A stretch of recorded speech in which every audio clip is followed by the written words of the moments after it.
Assalamu alaikum wa rahmatullahi wa barakatuh. Marhaba, khosh amdeed. Welcome back to Islamic Preacher and Apologist, a channel which refutes, responds, and even informs. This video may have been translated. Please always check. ये video शायद उर्दू में मौजूद हो तो ज़रूर check कीजिएगा. Good morning, good evening, good afternoon. I welcome you all from whichever time zone you are. If you came to my channel through social media, please check the YouTube channel for the entire footage. Let's Bismillah, let's begin. After watching this video, I'm creating this content. And the reason why I'm creating this video right now is because I could neither disagree with it nor agree with it, but I have rather mixed opinions. And I'll explain it to you in the following way. For example, Pakistan was once India, and India is officially an idol worship country in which Muslims and Hindus mix with one another. They go to each other's homes, eat each other's food, and that's what my ancestors that lived in India most certainly did. And later, after several years, Muslims created their own land, and that land was Pakistan. Now comes the golden question. Did it affect Muslims by mingling with non-Muslims? The answer is yes, it did. It affected Islam heavily. Particularly in terms of marriage, Muslims in Pakistan and even India practice many things, many traditions which have nothing to do with Islam and at times even go against the religion itself. There are traditions we Muslims follow which were officially Indian. Would you like to know what these are? Weddings of India and Pakistan take about 5 days to complete. One of the days is Dholki, where a professional drummer and a professional singer is invited. Women gather around singing and clapping to those wedding tunes. This tradition is followed by the Pakistanis. It's non-Islamic. It has nothing to do with Islam. In fact, it goes against Islam because Islam goes against music. So that's just one day of the wedding. Now this is another ceremony. It's called the Upton ceremony. As you can see, the woman on the very right has nothing to do with Priyanka Chopra's husband whatsoever. This ceremony is actually a bleaching ceremony which takes part a few days before the official wedding. Now this ceremony could break Islamic rules and principles if a woman actually applies Upton on a man who has nothing to do with her. Although Indians are more modern than the Pakistanis, but the Pakistanis are slowly and gradually copying Indian ways. And these traditions, I tell you, are irrelevant and not important. Another weird tradition which takes place in Pakistan, copied by the Indians, is this hiding groom's slippers or shoes. For the sake of money, they say give us money and take the shoes. A song was also released in India. It was called Jute Do Paise Lo, give us the shoes and take the money, and she says give us the money and take the shoes. Usually it's the bride's sister or sisters that actually practice this because they're next in the line. The song actually gives you an idea of what actually happens in this tradition. And another weird tradition, they actually hold the groom's finger and say, we would release his finger when he gives us money. And I honestly look down on these traditions. I call them cheap behavior. And on one of the days, a professional henna artist comes over and decorates the hands of all female guests. And to be honest, I don't like this decoration at all, but I believe that if that sort of day comes, then I'll have to actually participate. I mean, you have to get it done if you're a bride.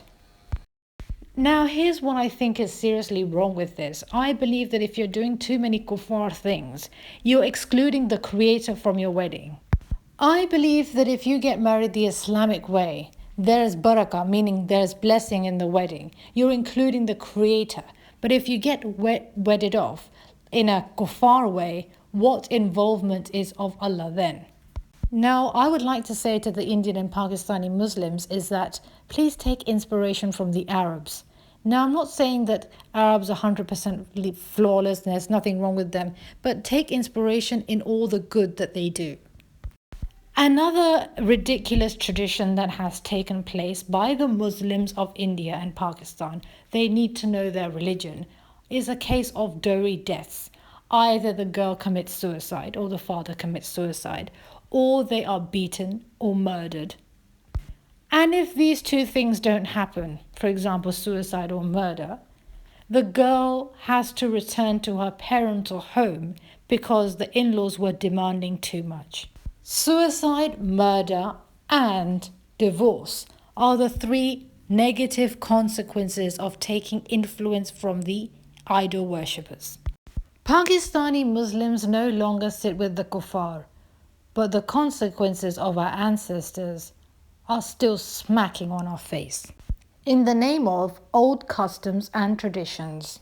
When I was on the brink of starting high school, secondary school, my elders told me that there was such thing as a woman's dignity, a girl's dignity, and that a girl had to be 100% pure before marriage and all of that. But all the reasons that were given were actually non-Islamic and culture related, that such a thing mattered for in-laws. A woman's or girl's dignity had to be maintained for the entire society. When I was 18 years old, I came across this 32-year-old woman whom I actually thought was actually 18.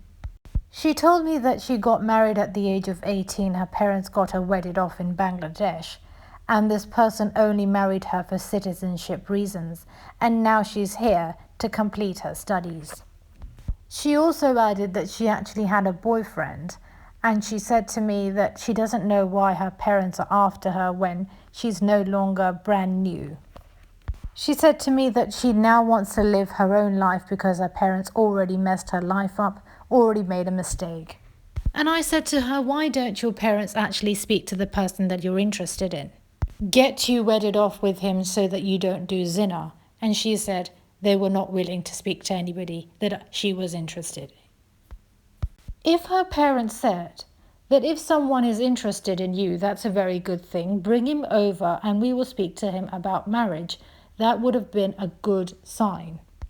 By not speaking to the girl's boyfriend, the parents are giving this impression, this feeling that her parents are wrong and her boyfriend is right. Her next plan was to actually live in a separate accommodation with him and continue to do zina. And that's exactly when some people become ex-Muslims because their parents did not know how to handle Islam properly. In India, a large number of women, year by year increasingly, are actually going for operations just so that their potential partner does not know that they had actually been somewhere before marriage. Because their main and primary focus is to prove something to the society, but not prove something to the Creator, and that is Allah. And that is why some people say that they have become ex-Muslims, is because they have actually left not Islam, but the wrong idea of Islam. These people are actually confused between culture, society, and religion. And if anybody wants to see severe consequences of those Muslims that are living in India, please watch this video, which is in the comment section and the description box below. Now, this video is going to make a completely different turn because I'm going to mention Surah Ma'idah, verse 51. Now, some of you may already know that I did actually go to Speaker's Corner, and with some expectations, of course. And I spoke to a few people, and this is what happened a week after I went there. Could people learn more about your movement? Yes, I run a channel called event202.org. We are online on Facebook. We don't know for how long because everything is just so censored right now. Look, I'm thank you, Sister Simone. Guys, if you want to learn more about it, like she said, inshallah, she's going to write it down for me as well. Yes, I will have it on the description box, inshallah, brothers and sisters. Thank you, Sister Simone, for your take on the matter. And those who are curious, leave some comments and tell us, inshallah, what you would. Until next time. Now, there are people of Speaker's Corner who I'm upset with, and there are people who I'm not upset with. The more popular people get, the more people expect, and that's natural. Now, it's true, yes, it's true that in my history of creating refutation videos or as a YouTuber, I've expressed differences in opinions on various different factors. However, even if I go pre the era when I expressed opinions, I don't see much consideration or appreciation for a female Muslim apologist. Now look at this video. Muslim gives fitting response to Ayaan Hirsi Ali. There are people who don't even know who she is, but because of this video, there are people who would know who she is. Now, if people come across my channel and say she's not worth it, well, what would you have to say about Ayaan Hirsi Ali? And suppose tomorrow I debate with Hatun Tash. People are going to say, oh look, she's agreed with her in such and such matter, or she's done this or that. The same people. I don't do what I do for name, fame and popularity. I do it just to get my message across for the sake of Allah. Now recently I wanted to be a part of this video. Feminism, a blessing or a curse? Now I'm not upset with these people, but there are three factors. Factor number one, and even if they did insist that I get involved in their debate, let's suppose they gave me that importance or this, chance or opportunity, then I would have to unfortunately turn it down because I have to respond to who are these men who you are actually speaking to. Now, I wish that this could happen, that women get involved in debates. Why? Because it would develop open-mindedness. If intellectual debates took place, then it would develop or enhance or improve people's quality of thinking. Women would understand men better, men would understand women better, and so on and so forth. At the moment, what I notice is that the Dawah team of Speaker's Corner is generally okay when it comes to speaking to women in Speaker's Corner. But I never see women in debates, these types of debates. Or let's say talks or discussions, etc., whatever it is. We wouldn't have people like Hatun Tash if we, Muslims, actually heard what women have to say, what are their opinions, what is their say. And when it comes to sitting with the kuffar, eating with the kuffar, there are some good things to learn. When we have our daughters wedded off, before that we actually teach her how to do household chores. And we say to her, we're giving you this platform so that tomorrow your in-laws don't complain. So if within our circle we discuss our differences, others won't have to. If your language is English, this video ends here. Thank you for watching. Take care and goodbye. अस्सलाम वालेकुम नाज़रीन, actually ये video है जिसकी वजह से मैं ये वीडियो क्रिएट कर रही हूँ कि एक कुफार के साथ बैठ के बात करना चाहिए या नहीं। देखें, पाकिस्तान जो है एक ज़माने में इंडिया था, ये पूरा इंडिया था, और इंडिया जो है आइडियल वर्शिपिंग कंट्री, मूर्ति पूजा कंट्री है। और इस मुल्क में, इंडिया में, मुसलमान और हिंदू साथ बैठ के खाना खाते थे, एक दूसरे के घरों में जाते थे और एक दूसरे के जो पकवान जो है टेस्ट किया करते थे। फिर उसके बाद बंटवारा हुआ और उसके बाद हमें अपनी ज़मीन मिली, हमें अपना पाकिस्तान मिला। हमारी जो पिछली पीढ़ियाँ जो थीं, जो कुफारों के साथ खाना खाती थी, कुफारों के साथ मिलती बैठती थी, उसका एक गलत नतीजा भी हुआ है। और आप ये जानना चाहते हैं कि नतीजा क्या हुआ है? आइए देखते हैं। असल फ़र्क तब पड़ता है जब हम शादी करने का सोचते हैं, निकाह करते हैं, और कई ऐसी रस्में हैं जो हम अपनी शादियों में शुमार करते हैं जिसका इस्लाम से दूर दूर तक ताल्लुक़ नहीं होता। मिसाल के तौर पे ढोलकियाँ होती हैं, गाना बजाना होता है, म्यूज़िक होती है और एक गाने वाला होता है। ये ढोलकियाँ का माहौल और ये म्यूज़िक का माहौल हमारा नहीं, लेकिन हम ये फ़ॉलो ज़रूर करते हैं। हमारी शादियों में ये ज़रूर होता है। मिसाल के तौर में उपटन की रस्म होती है। इस उपटन की रस्म में थोड़ी सी बेहूदगी भी होती है। कुछ लड़कियां जो है दूल्हे को टच कर रही होती है, हाथ लगा रही होती है और उसमें उपटन मल रही होती है और उसमें शर्म और हया का कोई ताल्लुक़ नहीं होता। और एक रस्म होती है जूती छुपाई की रस्म, जिसमें दूल्हे साहब की जो है जूती जो है छुपाई जाती है, फिर उससे पैसे मांगे जाते हैं। और फिर होती है उंगली छुटाई की रस्म, जिसमें भी दूल्हे राजा की जो उंगली पकड़ी जाती है और फिर कहते हैं कि पैसे दो और हम आपकी उंगली छोड़ें। मेहंदी की रस्म भी एक पूरा दिन ले जाती है। ब्यूटिशनिस्ट आती है और पूरे हाथों में लड़कियों की मेहंदियाँ लग रही होती हैं। मगर ज़रा सोचिए, ऐसी रस्मों भला इस्लाम की क्या शिरकत होगी जिसका इस्लाम से और खुदा का दूर दूर तक ताल्लुक़ नहीं। कहते हैं अगर शादी इस्लामी तरीके से करो तो उसमें बरकत भी होती है। نان اسلامی شادی کے 3 اور برے نتیجے ہیں: سوئسائڈ، مرڈر اور طلاق۔ کتنے ایسے سسرال والے ہیں جنہوں نے اپنی بہوؤں کو جان سے مار دیا صرف کچھ دہیج کے سلسلے میں۔ ہمارا ملک الگ تو ہو گیا، لیکن جو پچھلے کسٹمز اینڈ ٹریڈیشنز اور رسم اور رواج ہیں، انہوں نے ہمارے ملک میں کئی بربادیاں کر دیں، کئی نقصانات کر دیے، کئی معاشرے خراب کیے۔ جب ایک لڑکی ہائی اسکول جاتی ہے تو ماں اپنی بیٹی سے کہتی ہے کہ تمہیں بیٹے اپنے آپ کو سنبھال کے رکھنا ہے، معاشرے کی وجہ سے، سوسائٹی کی وجہ سے۔ اور یہ سب باتیں جو ہیں دیکھی جاتی ہیں لڑکی کی شادی کے بعد، یہ سب لڑکی کو اپنی عزت کو برقرار رکھنا ہوتا ہے، لیکن کبھی بھی اسلام کا دعویٰ نہیں کیا جاتا، صرف سوسائٹی کے حوالے سے لیکچرز دیے جاتے ہیں۔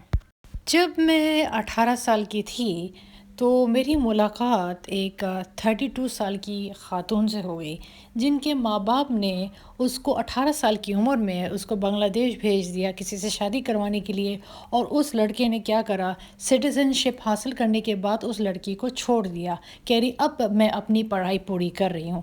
اور اس نے یہ بھی بتایا کہ اس کا ایک بوائے فرینڈ ہے۔ میں نے کہا آپ کے ممی پاپا کو پتہ ہے اس کے بارے میں؟ اس نے کہا نہیں، اور ان کو پتہ چلا تو وہ مجھے جان سے مار دیں گے۔ میں نے کہا کہ اگر بلکہ ان کو ان لڑکے سے بات کرنا چاہیے تاکہ تم جو ہے زنا نہ کرو۔ تو اس نے کہا کہ نہیں، میرے ماں باپ انٹرسٹڈ نہیں ہوں گے۔ کہنے لگ گئی اگر جب کہ میرے ممی پاپا نے میری زندگی خراب کر دی تو آخر اب میری زندگی میں وہ کیا کر رہے ہیں، اور وہ کیوں میرے میٹرز میں دخل اندازی کر رہے ہیں۔ اس لڑکی کے ممی پاپا کو یہ چاہیے تھا کہ وہ اس لڑکے سے ملاقات کرتے جو لڑکی پہ انٹرسٹڈ تھا، پوچھتے کہ کیا آپ کو ہماری بیٹی سے شادی کرنی ہے یا نہیں، کیا سیریس ہو کہ نہیں۔ اب وہ یہ سوچ رہی تھی کہ وہ اپنے ماں باپ کو غلط سمجھ رہی تھی، بجائے وہ اپنے بوائے فرینڈ کو غلط سمجھتی، بٹ الٹا وہ اپنے ماں باپ کو غلط ٹھہرا رہی تھی۔ اور مجھے لگتا ہے اس کے ماں باپ کو اس سے بات کرنی چاہیے تھی، اور اگر وہ غلط ہوتا تو وہ ایکسپوز ہو جاتا۔ لہٰذا یہ جو نئی پود ہے، یہ جو کہتی ہے کہ ہم ایکس مسلم ہو گئے ہیں، وہ اس لیے کہتی ہے کیونکہ ان کے ماں باپ نے ان کو اسلام کے بارے میں صحیح سے بتایا نہیں ہوتا، اور اسلام کی وجہ سے اپنے آپ کو برقرار رکھنے کی وجہ نہیں دی ہوتی ہے۔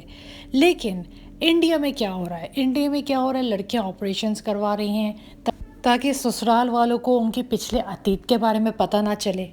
لیکن اگر انہی لڑکیوں کو اسلام کی تربیت دی جائے کہ تمہیں اپنے آپ کو مینٹین کرنا ہے اسلام کی وجہ سے، سوسائٹی کی وجہ سے، اگر ان کو شروع سے ان کے ذہن میں ڈالو گے تو پھر ان کے اندر شرافت نہیں رہے گی۔ تو ایکچولی یہ فرق پڑا ہے ہم مسلمان لوگوں کو ڈویژنز کی وجہ سے، کفار کے ساتھ اٹھنا بیٹھنا، ان کے پڑوسی بننا۔ اگر آپ کو اور معلومات کرنی ہے تو difference between Zakir Naik and Christian Prince کی ویڈیو دیکھنا مت بھولیے گا۔ اب میں اس ویڈیو کا ایک ڈفرینٹ رخ بھی بتاؤں گی۔ مثال کے طور میں اسپیکرز کارنر میں یہاں پر ایک ویڈیو ہے جہاں پر ایک عیسائی کی مدد کی جا رہی ہے۔ خیر اگر وہ عیسائی صحیح ہے تو کوئی ایسی بات نہیں ہے، لیکن مسلمانوں کو بھی پروموشن کی ضرورت پڑتی ہے، اور ان کو بھی ہیلپ کی ضرورت پڑتی ہے۔ تو یہ بھی ایک بات ہے جو غور کرنی ہے۔ اس سے ایک ہفتے پہلے میں وہاں پر تھی اسپیکرز کارنر میں۔ یہ ایک اور ویڈیو ہے، مسلم guys fitting response to Ayaan Hirsi Ali. کتنے لوگوں نے ایان ہرسی علی کو گوگل کیا ہوگا اور اس کو یوٹیوب میں دیکھا ہوگا، کتنی پاپولیرٹی مل گئی ایک ایسی عورت کو جو اسلام کو برا بھلا کہتی ہے، لیکن یہاں پر ایک مسلمان ہے جو ایک اسلام کو ڈیفینڈ کرنا چاہتی ہے۔ اگر کل کو میں ہاتھ ان کے تاش کے ساتھ ڈیبیٹ کرتی ہوں تو لوگ کہیں گے یہ تو دیکھو ایک کفار کے ساتھ بیٹھ گئی بات کرنے کے لیے۔ وہی لوگ اب یہ سوچیں، اگر ایک طرف میں تو نہیں چاہتی ہوں، لیکن مجھے لگتا ہے کہ مجھے بھی کفار کے ساتھ بیٹھنا پڑے گا، ان سے بات کرنا پڑے گا۔ کئی ایسی ڈیبیٹ ہوتی ہیں فیمنزم کے بارے میں جہاں میرا جی چاہتا ہے کہ میں وہاں ان ڈیبیٹس میں شمار ہوں، لیکن مسئلہ یہ ہے کہ لیڈیز اور جینٹس کا جو ایک فاصلہ ہوتا ہے وہ اس کے وجہ سے خاتون جو ہے آ نہیں سکتی ہیں ڈیبیٹس میں۔ آخر کب وہ دور آئے گا جب خاتون بھی ہوں گی ڈیبیٹس میں، اور دیکھیں شرافت سے بھی بات کی جا سکتی ہے۔ حالانکہ اسپیکرز کارنر کی جو دعویٰ ٹیم ہے انہوں نے لیڈیز سے بھی بات کی ہیں، کئی لوگوں نے لیڈیز سے بات کی ہیں، آپ نے دیکھا ہی ہوگا۔ تو لیکن مجھے سمجھ میں نہیں آتا ڈیبیٹس میں کیا مسئلہ ہو جاتا ہے، لیکن کیا کریں، نہ ہم اپروچ کر سکتے دعویٰ ٹیم کو، نہ دعویٰ ٹیم ہمیں اپروچ کر سکتی، اور اگر اپروچ کرے گی بھی تو پھر مجھے انکار کرنا پڑے گا، کیونکہ آخر معاشرے کی وجہ سے آخر ہمارے پروفٹ محمد صلی اللہ علیہ وسلم کے پاس بھی خاتون جو ہے بات کرتی تھیں، ان سے بات کرتی تھی، ان سے سوالات کرتی تھی، اور انسان کی حیا جو ہوتی تھی اس انسان کے اندر ہونی چاہیے، اور انسان کی خود کی انٹینٹس اور انسان کے خود کے ارادے اچھے ہونے چاہیے. اور اگر خاتون کو لیڈیز کو اگر ڈبیٹس میں شمار نہیں کیا جائے گا تو کب ہم آپس میں اپنے ڈفرینسز سالو کر سکیں گے؟ دیکھیں، جب ایک لڑکی کی شادی ہوتی ہے تو ماں باپ اپنی بیٹیوں کو تربیت دیتے ہیں تاکہ سسرال والے جو ہے باتیں نہ بنائیں. اگر ہم آپس داری میں ہی جو ڈسکشنز کرنے ہیں، جو ڈفرینسز ہیں خاتون اور لیڈیز اینڈ جینٹس کے درمیان، اور جو پرابلمز ہو رہی ہیں، اگر ان کو لے کے اگر بات چیت کی جائے تو دوسرے لوگ جو ہے باہر کی جو مذہب کے لوگ ہیں وہ ہمارے مذہب میں انگلی نہ اٹھائیں اور کچھ نہ بولے ہمارے مذہب کو. جزاک اللہ خیر. دیکھنے کے لیے اللہ حافظ.